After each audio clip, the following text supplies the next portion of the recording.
به صورت پینی میکشیم درش میاریم.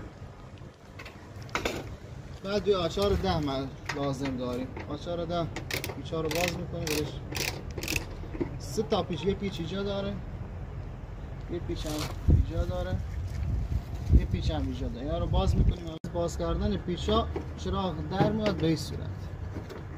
چراغ در میاریم. 3 تا فیش داره. یه پیچ اینجا رو به جا بگیر پیچا معلوم میشه. از بالا از اینجا این پیچا رو در میاریم. اول 3 تا پیچ داره. یه پیچ اینجا، یکی هم اینجا، یکی هم اینجا. اول بعد پیچا رو باز کنیم با پیچ گوشتی.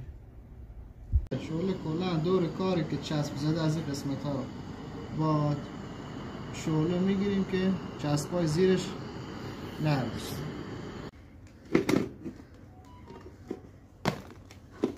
در میاریم با شعله داخل چسبا رو میگیریم که چسبا آب بشن. با چسب آکواریوم کلا داخل کار چسب میزنیم. کار رو بر میداریم میزنیم به کار. بعد از که چسب این طرف رو چسبونیم با چسبای بغلاشو فیکس میکنیم که چسب در نیاد. این هم از پایان کار.